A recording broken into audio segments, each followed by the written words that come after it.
Good morning, everyone. This is Ann Kohler from the Empower Group, and I am one of the founding partners and the Chief Operating Officer. And I'd like to thank everyone and welcome you to our webinar series, The Journey from Strategic Sourcing to Category Management. And today we're going to cover one of my favorite topics, which is supplier relationship optimization. So you'll notice on our title page that I have crossed off management, and what we believe is part of the journey of moving from strategic sourcing to category management is having a different mindset around our relationships with our suppliers. So as opposed to managing our supplier relationships, we look at this part of the process as optimizing our relationships. Full disclosure today, I am running this webinar from a client site, so I am remote with a very weak internet connection. So I have asked one of my managers, Rick Sandoval, to sort of manage the slides for me. So I will be directing him to flip the slides, so I apologize ahead of time. So Rick, we can go to the next slide.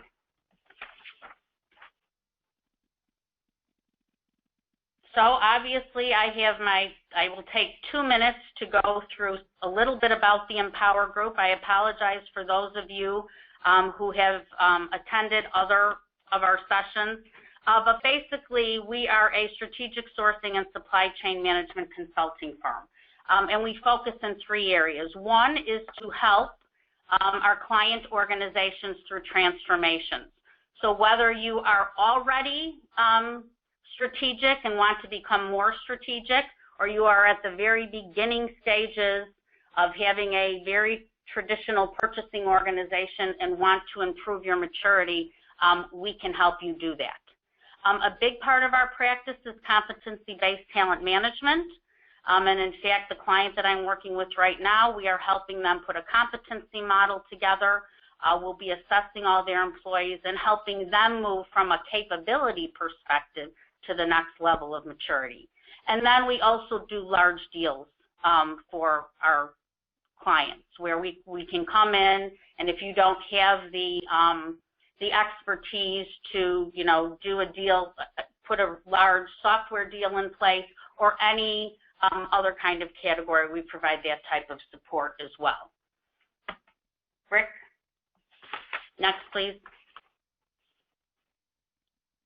And these are just some of our clients. I'm not going to go through any of these, but we are basically industry neutral, so we work across many different industries. And we can go to the next slide. So here is our agenda for today. First I will cover the question of the month. So those of you who are not familiar with our webinar series, at the end I will ask all of you if you have any additional questions. We would be happy to answer them at our next webinar. So we get a number of participants to submit a question of the month. We pick one, and then we will provide an answer live on the webinar today. And then I'll set the stage in terms of the difference between strategic sourcing and category management, and then we'll get into the meat of supplier relationship optimization. Next. So I would like to thank Paula Matusek from Equifax, and we have a brief bio of her which she provided to us. So Paula was part of our webinar last time, and we asked, like I said, we asked a number of our participants to please submit a question, and this is the one I selected. I love this question. First of all, our very existence is all about people, so that's why we named our firm the Empower Group. So I thought this was a great question. So Paula's question is, where do individuals learn how to think more like category managers and also act like them? And she's mentioned that where she's been employed in the past, she's not seen the level of individuals with the skill and knowledge or confidence to think and then act strategically or have the confidence to work with higher levels in the company.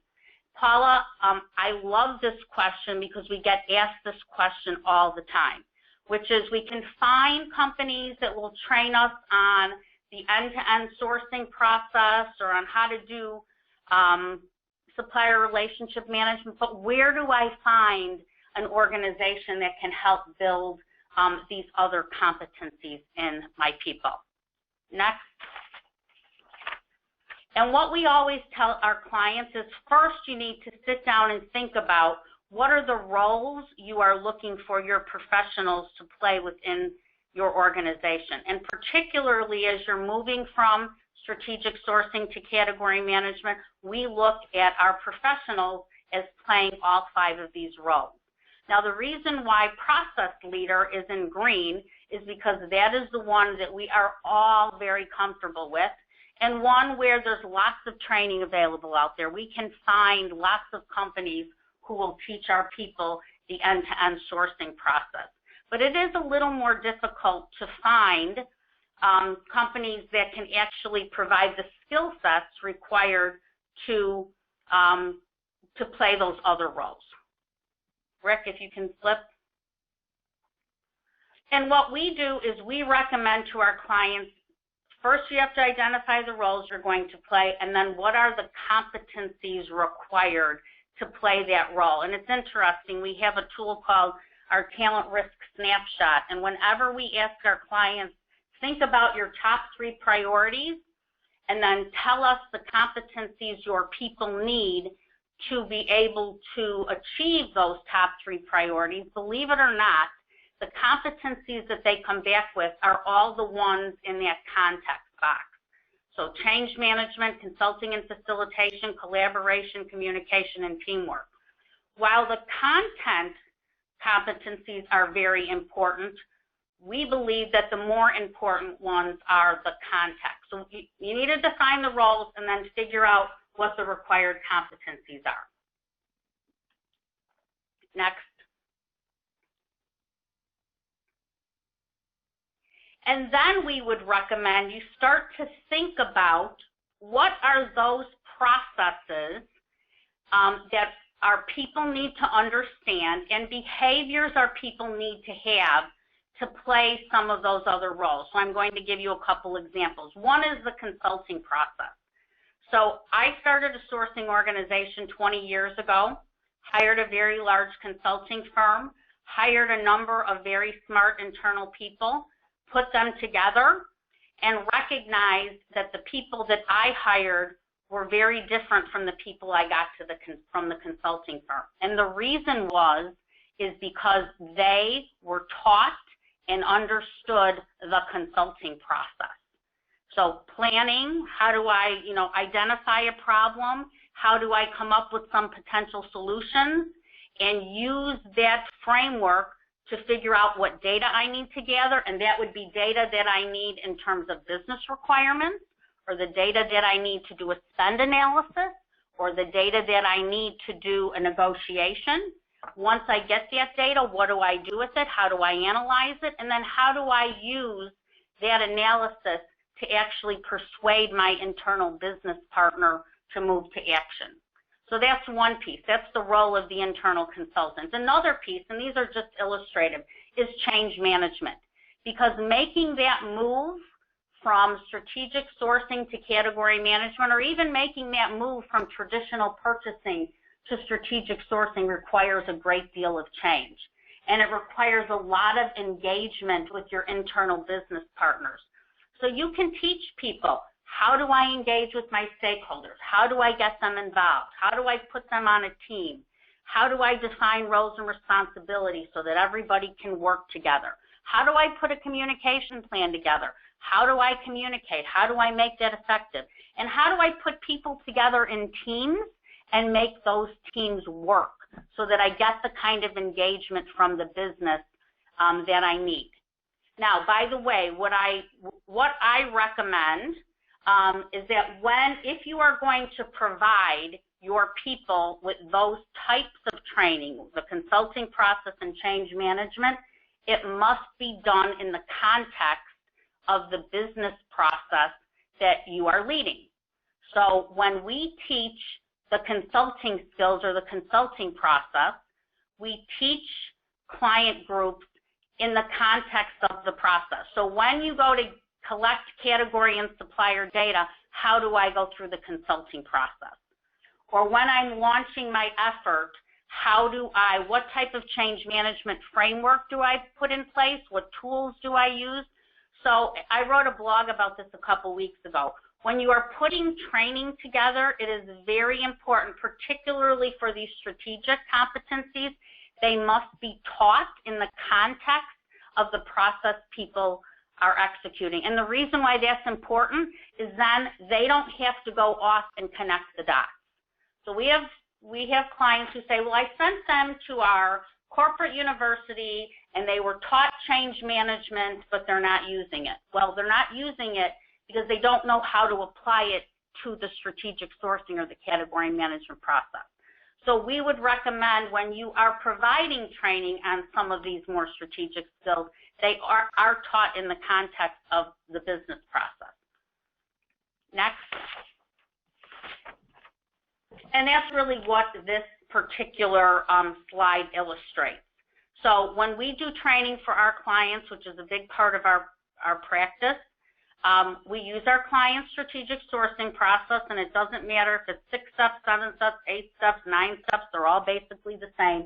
But as we're teaching some of these strategic competencies, we make sure it's integrated into the business process. Rick?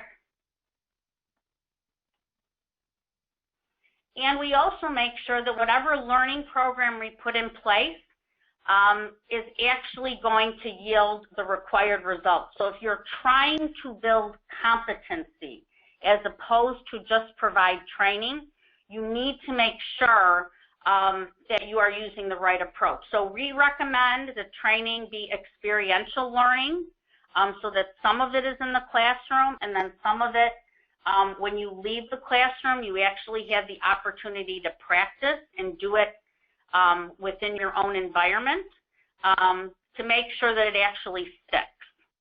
Rick, you can move to the next slide. And what we've done for many of our clients is put together what we call an adoption bridge, which is, so if we're brought in to do training, the first thing we do is we ask, okay, how are you going to ensure that your people are actually going to use it when they leave the classroom? Because we want to ensure that our clients get a return on investment for their training dollars.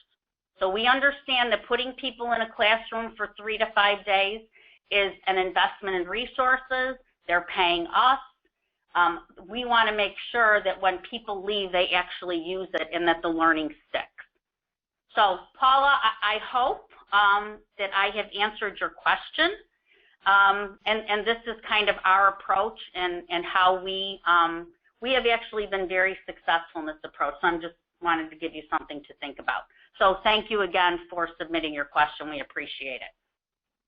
Okay, I am going to move on now to setting the stage. By the way, please feel free as I'm going through the webinar to send in your questions. I'm happy to stop at whatever site I'm on and take questions. We also have polling questions that we're going to do throughout the presentation. But please, I welcome questions. While I'm talking, I'd like to make this as interactive as possible. Next. So for those of you who have been through this before, you have seen some of these slides, so I'm going to go through them very quickly. This illustrates 2 different definitions, one of strategic sourcing and one of category management. We have many clients that believe that they are one and the same. And what we will tell you is that category management is really a framework and a set of practices that allows us to manage supply categories to meet the business objectives of our internal business partners. And it's really a framework that sits above and guides two methodologies, one being the strategic sourcing process, and the second being supplier relationship, what most people refer to as supplier relationship management, and what we'll talk about today is supplier relationship optimization. Next. And we always ask our clients, would you be prepared if these type of things happen? Because these are common issues for category managers to deal with. So, you know, if a major European port is shut down for weeks due to a strike, earthquake, hurricane, or attack, or the last one, trade, immigration, or foreign policy changes impact your outsourcing agreements or sources of supply.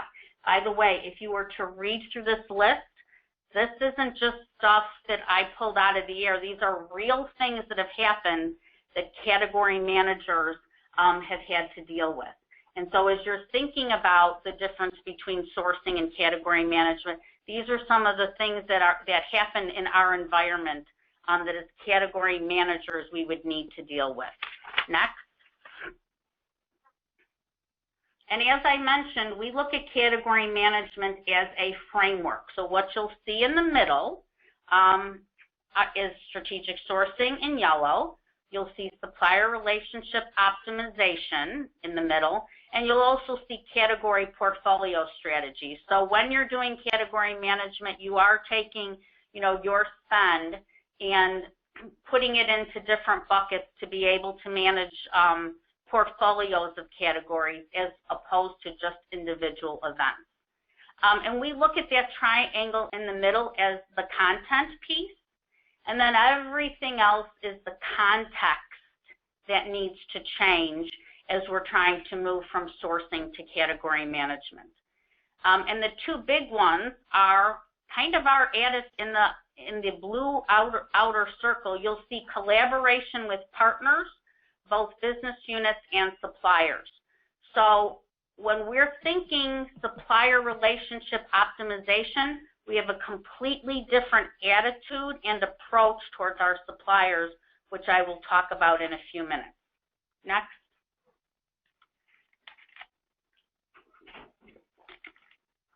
And this slide really points out what we consider the differences to be between category management and strategic sourcing. The change management effort is much more complex and much higher than in category management versus strategic sourcing. The more long-term time horizon, the scope is portfolio of categories as opposed to a single category. Instead of just working with our frontline stakeholders, we are also looking at their stakeholders and their stakeholders.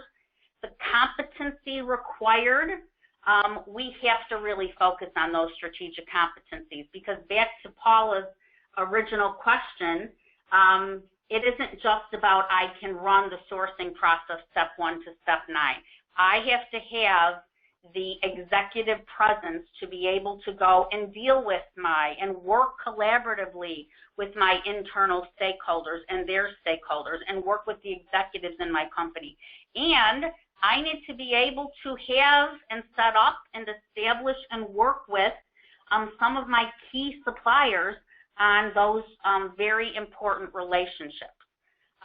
Executive support is proactive as opposed to passive.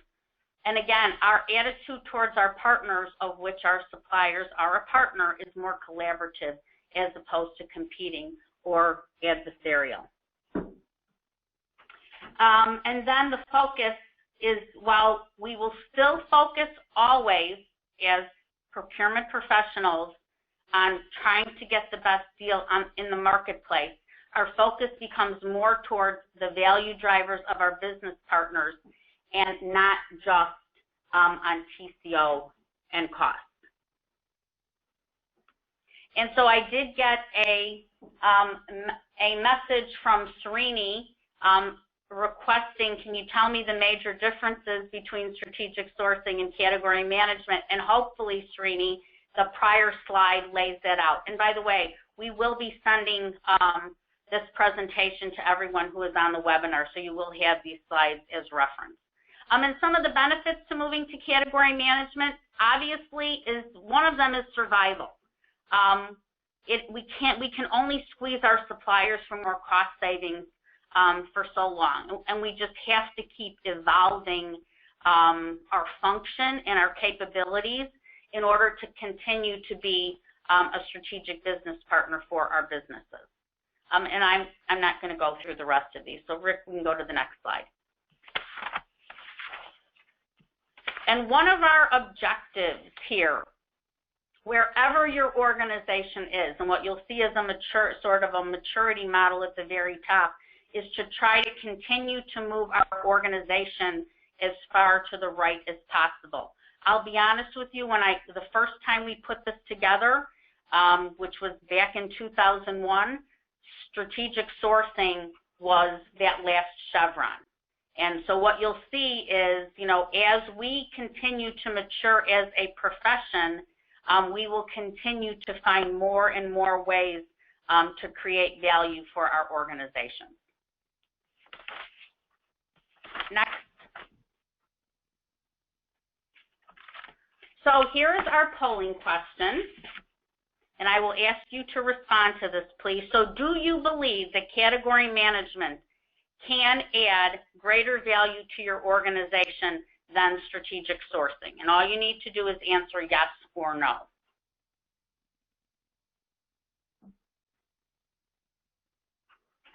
And in the meantime, if we have any other questions, I'd be happy to take them while people are completing the poll. And I do have a question here from Jonathan that I'll ask while we're waiting for people to respond. And his question is, what percentage of companies that you work with are actually doing this thing called category management right now? And the answer would be very few. So we have lots of clients that are moving towards category management. But to be honest, when you look at that maturity model, you can't move from a traditional purchasing organization to category management. You have to go through every single level of maturity in order to get there. Now, the reason why is you have to have already engaged with the business and have the confidence of both your internal business partners and your suppliers to really be doing this thing called category management. So it is an evolution. And by the way, moving from strategic sourcing to category management or from traditional purchasing to category management takes time. So it doesn't take, it's not a slam dunk. You can't do it in weeks or months. It takes years. And so the result of our poll is that 90% of you said yes and 10% of you said no.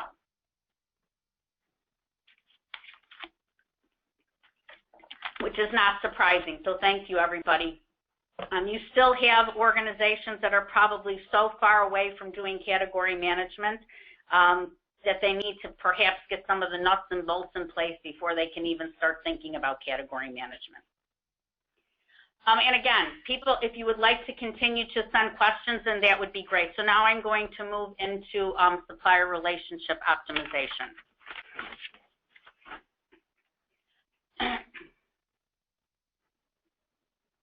And what you will see here is what we have done with our maturity model is for every single domain in which supplier relationship optimization is one of them, we have detailed out what the attributes are for an organization if you are at that level. So Rick, can you do the transition, please? And here's how we look at that value creating level or the category management level under this domain. One is suppliers are segmented and optimized as a portfolio. And we're going to talk a little bit about what that means. Suppliers at this level, so when you're at the category management level, you are using suppliers to assist with sales calls. People look at this and go, you've got to be kidding. We don't have that type of relationship. Well, hopefully by the time you get to category management, you'll have that relationship. Regular feedback is given and continuous improvement strategies are in place, and there's joint planning with suppliers. And we'll talk a little bit about that later. Strategic scorecards are in place and utilized to measure mutual profitability. So when we talk about scorecards under supplier relationship optimization, all of it is mutual. That's the optimization piece. It's not supplier relationship management. We're trying to put, a mutually beneficial relationship together. Partnering and formal relationship optimization processes in place. There's open financials and joint accountability that drives shared business results. Suppliers are proactively used to help reshape your business. And that's another concept that we found is very foreign to most sourcing organizations, which is, what do you mean bring your suppliers in and have them help us be more innovative. Well, if you're really doing category management, you should be doing this actually regularly. And you are considered to be a customer of choice with your supply base and reap the benefits of that relationship. And I'll talk a little bit in a minute of what that means. Next.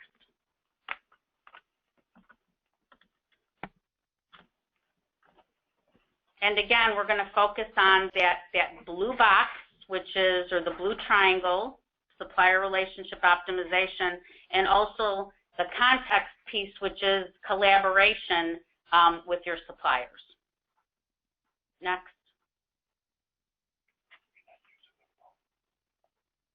So let's start with the end game in mind. So why would you worry about optimizing, relationships?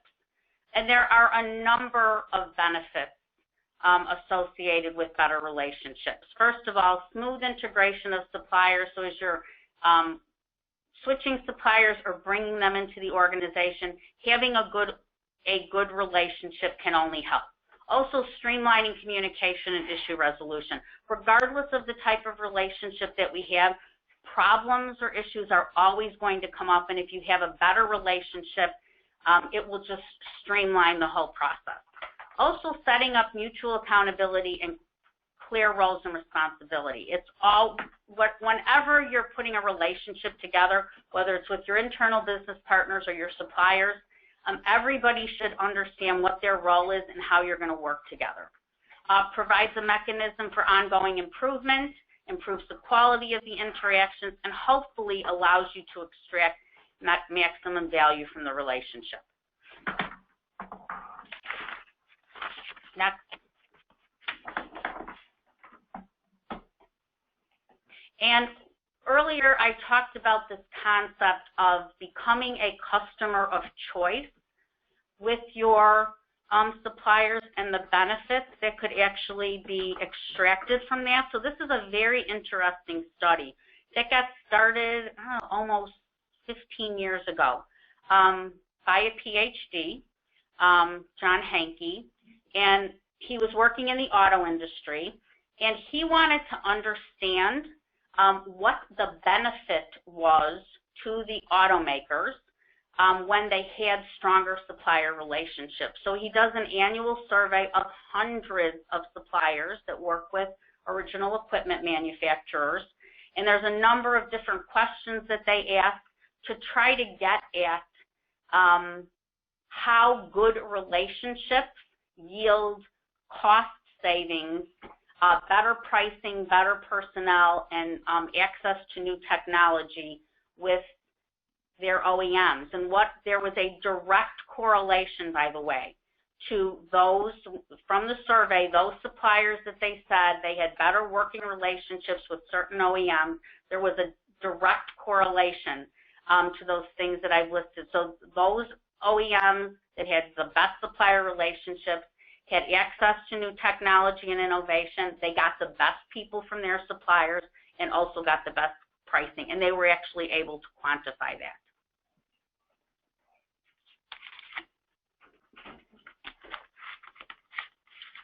So what do these companies have in common?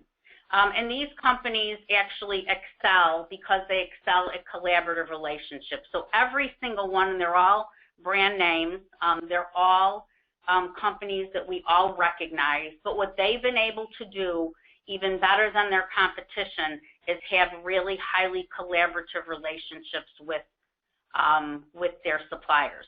McDonald's in particularly has had long-standing relationships and has very few suppliers, by the way, but they have been able to establish such strategic relationships that has helped them be able to grow and prosper within their industry, and it's the same with these other suppliers. Next. And you do have a question. Oh, okay. Okay, so do you think that the business units understand the in-depth meaning of category management and strategic sourcing, or do they simply categorize us as a support function? And this is from Shavia. Okay, great question. So my first question would be, does the procurement organization understand the difference between category management and strategic sourcing?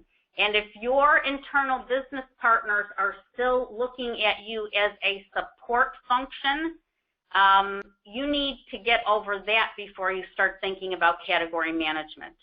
So once if you are doing strategic sourcing, your internal business partners are already starting to view you as a differentiator for the organization or as a competitive advantage.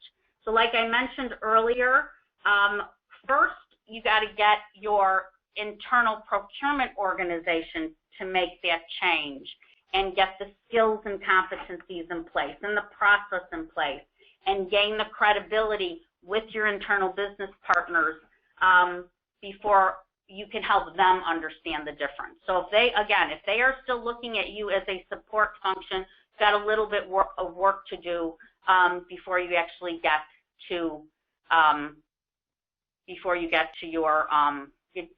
category management. So let's keep moving. So just how valuable are supply chain partner collaborations or procurement partner collaborations?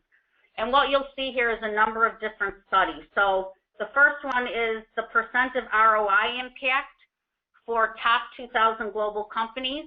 So where they have strategic alliances or strategic partnerships in place, the percentage of ROI impact is 17% versus where they don't. So that's no strategic alliances in place. It's actually half of that. The next one to the right is the alliance impact on percent return on equity for Fortune 500 companies.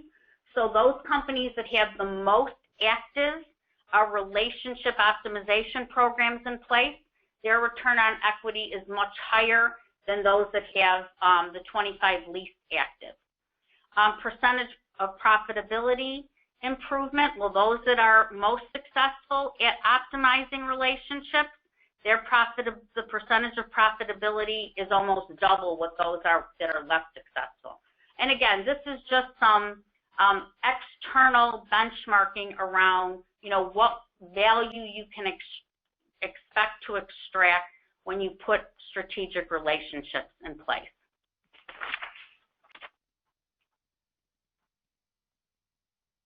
And in this particular slide, we're talking about some sort of uncommon partnerships that you would not necessarily think about, but these are also collaborations that have been able to extract significant value on behalf of their business. So in this case, Coca-Cola collaborated with Heinz, and they were able to work together to develop more sustainable containers.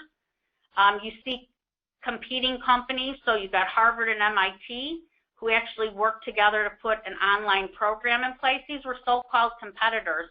Once they got good at developing good, strong relationships, they were able to yield better results on behalf of their companies.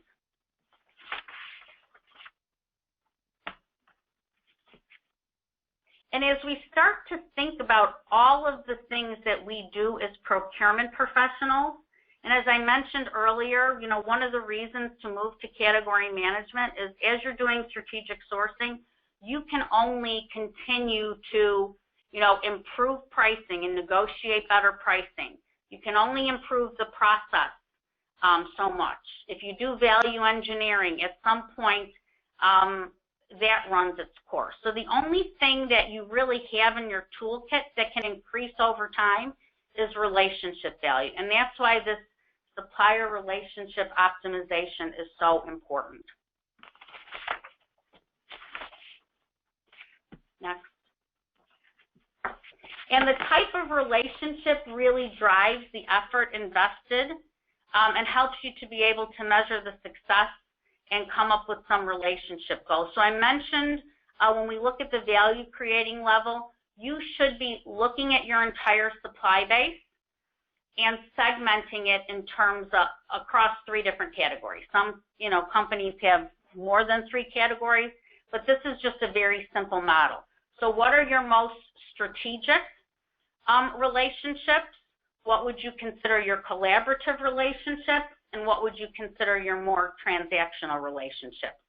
The reason why there's a triangle that goes right through the center of this is because when you go through a segmentation process, you should have very few suppliers who are considered strategic. So most of your suppliers, if you have, I don't know, 2,000, 5,000, 8,000 suppliers, most of your suppliers are going to be transactional.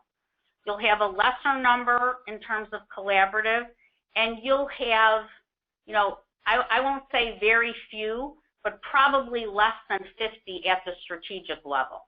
And the reason why this is important is because you want to be spending most of your time with those suppliers that you can extract the most value from. And those would be your strategic suppliers. And what we have a tendency to find in our client organizations is the suppliers that get the most attention are usually the ones that are the biggest problems. And that is not how we should be looking at supplier relationship optimization. So let's go to the next slide. And what you can actually do is after you do your segmentation, sit down and think about, you've got the type of suppliers on the left-hand axis from strategic to, from transactional to strategic, and then figure out the amount of time you are actually spending with those suppliers. And this will help you take a look at, am I spending enough time with my most strategic suppliers, or am I spending more time with my more transactional suppliers? And this gives you the opportunity to then, everybody has a limited amount of resources. And so we should be making sure that the amount of time we're putting into supplier relationship optimization is spent with our most important suppliers. This is a really kind of interesting exercise to go through, because most companies will discover that they are spending an inordinate amount of time with suppliers that they're getting the least amount of value from. And by the way, if it's a transactional supplier and they're a headache, and you have other options in the marketplace, you ought to be thinking about taking that valuable time, spending it with more strategic suppliers, and getting rid of that supplier. So we have another poll.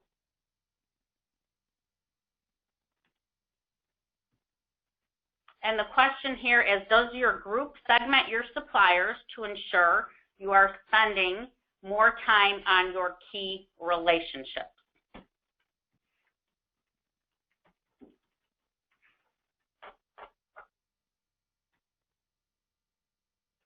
And you have a question as well? Okay.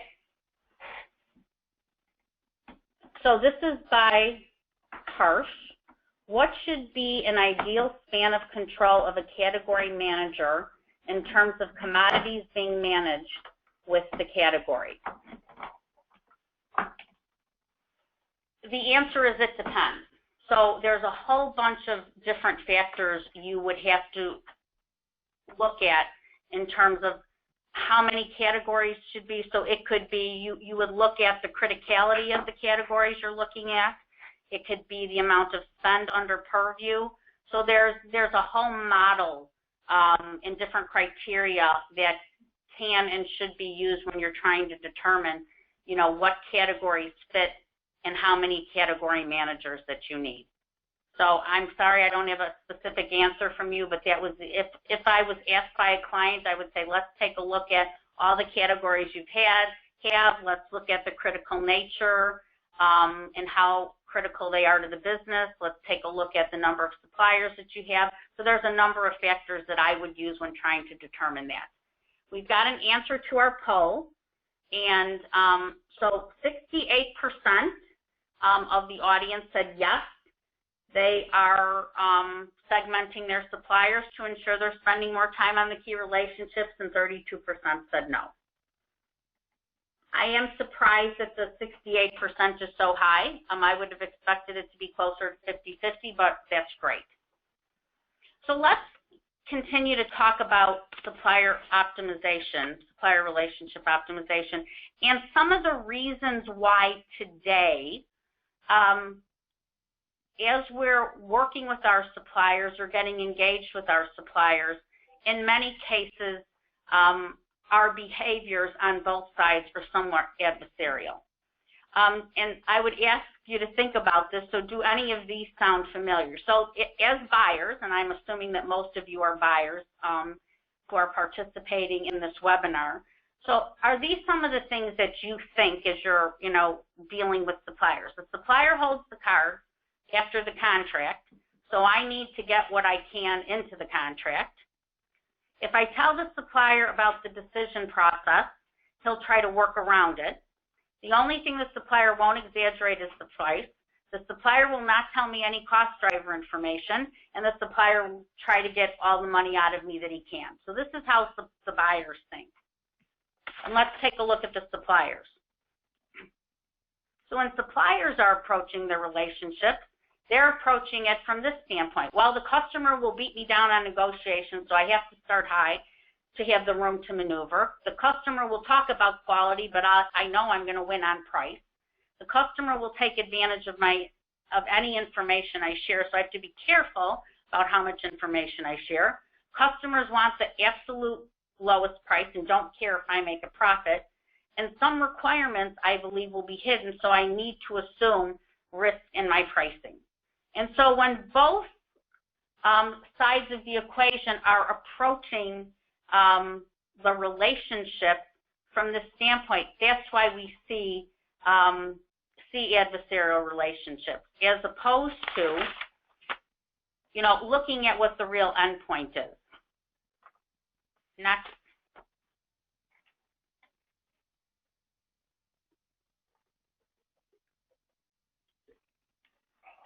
And when we start to think about the contract is just as an intermediate step and not the goal, everyone will start to act differently. So we look at everything up to the contract as being the prenup, where the real goal should be the relationship. And then everyone acts differently throughout the process, whether we're defining requirements in the relationship up front, the partner you select, the negotiations and contracting, and then the ongoing relationship building. So we really do have to kind of change our mindset to focus on the relationship as opposed to the transaction. And in a lot of cases when we're doing strategic sourcing and it's event by event, we fall to, I got to get the best contract in place as opposed to, I've got to have the best relationship. Next.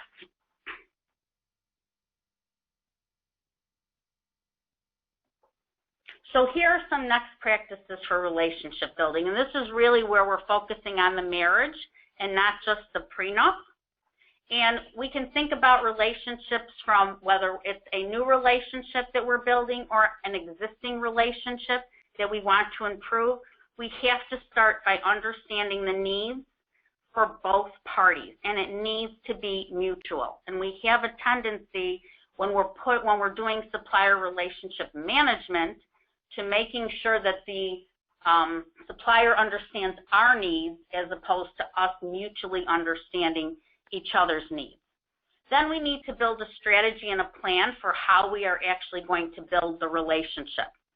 We have a tendency to be very comfortable in coordinating and monitoring delivery. We put SLAs in place, we monitor those on a quarterly basis, but we very seldom look at, evaluate, and approve. So looking at the relationship to make sure that we continue to grow it and optimize it, and also looking at how we can develop new products and services mutually for each other.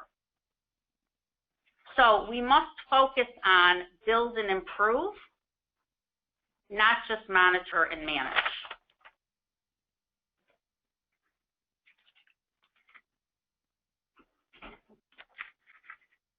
So let's quickly take a look at these. And what you'll notice under understand the needs and building the relationship and developing the strategy and plan, what you'll see is mutual in a lot of places. So we need to make sure we've got mutual goals and needs. We should make sure that we identify the right relationship manager. What we have a tendency to do is, pick the person that negotiated the contract, or if it's an outsourcing arrangement, we have a tendency to make the relationship manager that person who managed the process internally. That isn't necessarily the right person to manage an ongoing relationship. So we should really think very critically on both sides, who we want for our internal relationship managers on the buy side, and also what qualities we need in a relationship manager from the supplier side. Make sure we have mutual strategy and measures in place. And then we always recommend that we have operating principles, which is how are we going to work together. So in addition to a contract, which is all the, the T's and C's, we also need a relationship contract, which is how are we going to work together to make sure that we grow the relationship. And the likelihood of success or failure of the relationship is strongly influenced by these attributes that I just talked about, and it's often overlooked. We very rarely see our clients go through this process as they're trying to build a relationship. This is the one, so the coordinate and monitor delivery. This attribute is necessary. It's the one that most organizations are comfortable with. So we see this very commonly, other than what you'll see under external and internal is mutual accountability. So putting one-sided SLAs in place does not make sure we have mutual accountability. But looking at the relationship from both sides, which can provide a balanced perspective, can actually help improve, can improve the relationship going forward.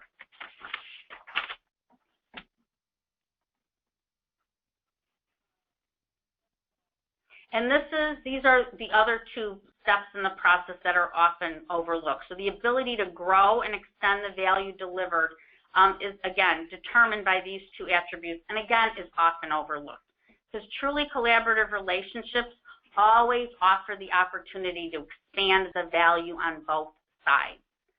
Think about any relationship that you have with a spouse, with your children, with your friends, where it appears to be one-sided.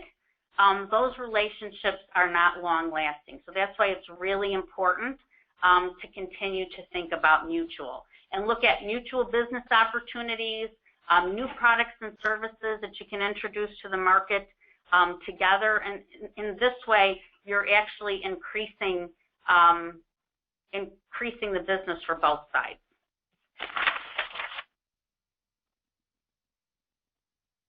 And here's what playing the role of relationship manager is. By the way, not all category management organizations play the relationship manager role. Sometimes the relationship manager role resides in the business and not necessarily within the procurement organization.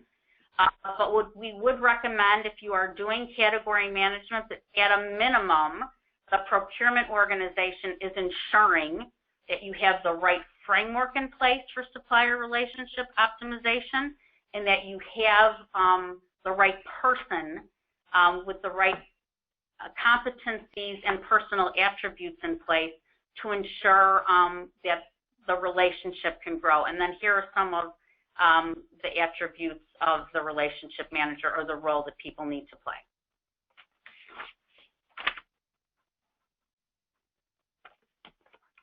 So how can suppliers add value? And here's a number of things that we encourage our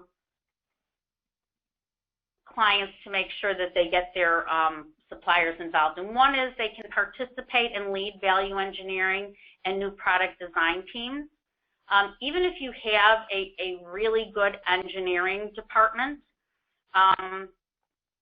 we look at suppliers as the experts in the marketplace. So if we are not using them to participate in these activities, we're really not extracting the maximum value from those organizations. We can also ask them to identify more efficient or innovative product substitutes.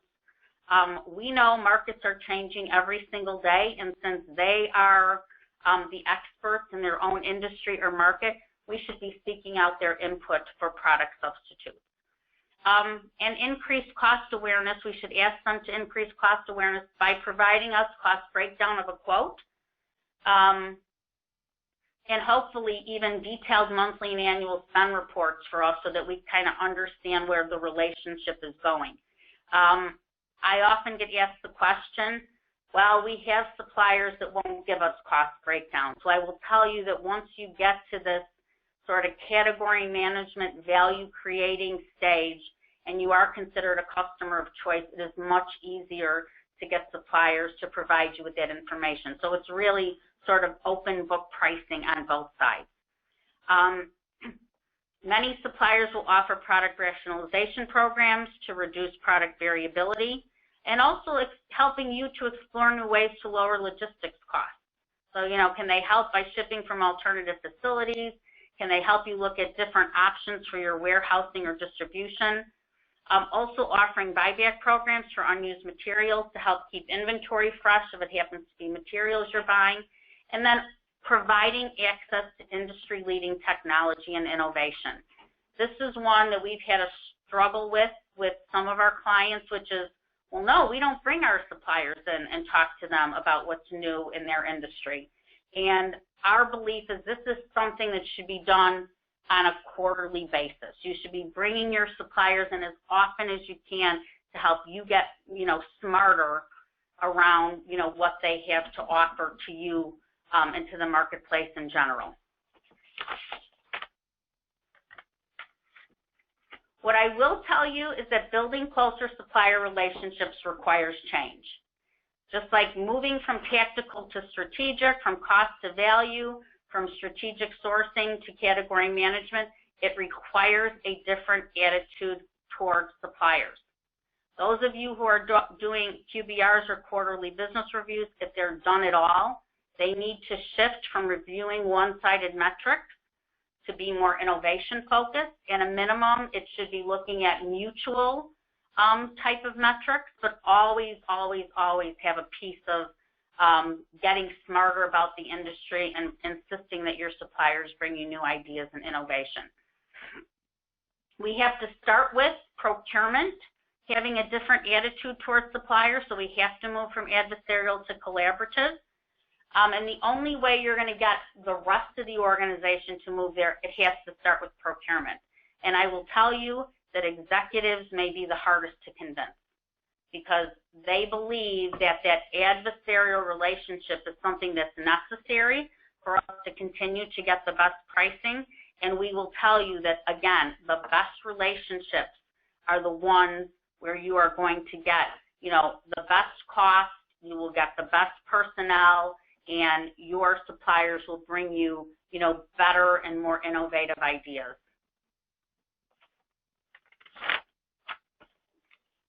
And in order to be able to do this, in order to be able to, you know, play that supplier relationship optimization role, you have to have a different set of competencies. So all of those strategic competencies, which are under the context bucket, are the ones that are going to be critical for you to be able to play that role. We have one more polling question. I also have another question that came in that I'll be happy to answer. So is your group extracting maximum value from your supplier relationships? So you need to simply answer yes or no. So while we're waiting for those polling results to come in, and this is a question from Frank, any danger if a supplier sees, I'm having a hard time reading this, if a supplier sees as strategic, sees my company as a non-strategic transactional customer? Well, one of the things that we would tell you is, you know, part of moving from transactional to strategic sourcing to category manager is if you want to be doing supplier relationship optimization, you have to have credibility with your supply base. You have to have credibility with your internal business partners, and you have to have credibility with your suppliers. And that, again, requires a different set of competencies, a more strategic approach, a different attitude toward your suppliers. So yes, in order to be able to get to category management or get to the place where you've got mutual value creation with your suppliers, you do have to play a more strategic role, and that takes time to get to that level of maturity.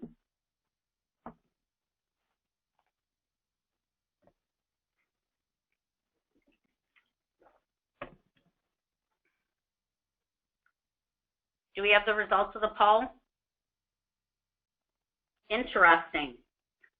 So 9% of you said yes, and 91% of you said no. So most of you believe that your group is not extracting maximum value from your supplier relationships, which is not at all a surprise.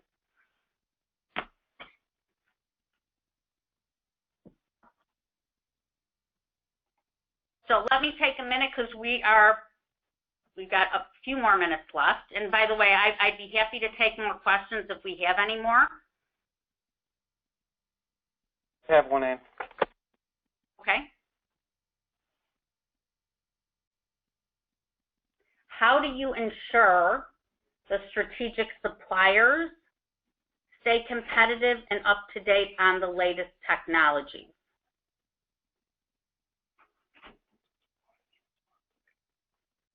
Well, that's the supplier's responsibility to make sure that they stay up to date on the latest technologies. But one way to ensure that they are is to be bringing several suppliers in. So by the way, just because you have an existing relationship, any supplier within your category who would like to get their foot in the door within your company would be more than willing to come in and educate you on what's happening in their industry.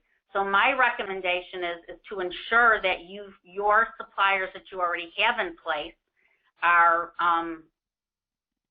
sort of at the top of their game, is to bring other suppliers within their industry to get the same information. And we've done that, where we've had, entire weeks or, several half-day sessions with a bunch of suppliers within a particular category or industry to ensure that we're getting the latest thinking. And that'll help you test whether the current supplier that you have is actually the best in the marketplace. That's a great question.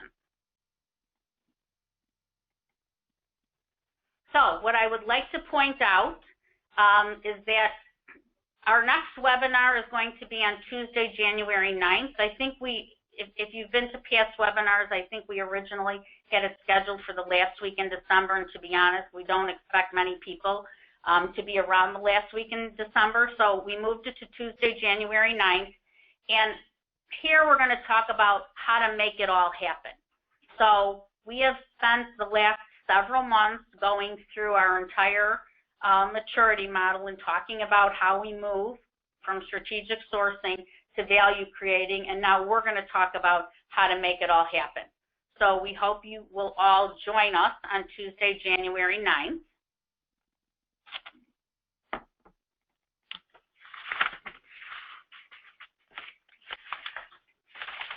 And as I mentioned earlier, we would ask you, if you remember at the beginning of this session, we answered a question that was submitted for the question of the month last time. So please, if you have a question that you would like highlighted at our next webinar, we would be happy to take them. So if you can just send them to this email address. In addition, each month we pick an attendee organization and offer them a free category management assessment. And the more webinars you attend, the greater your chance. So we will do that again this time. So please stay tuned, and we will pick a attendee company and offer that to you as a free service. So I would like to thank all of you for attending the webinar today. And since we will not be back in touch until January, I'd like to wish everyone a very happy holiday season. And please, if you have any additional questions, feel free to send them our way. Thank you.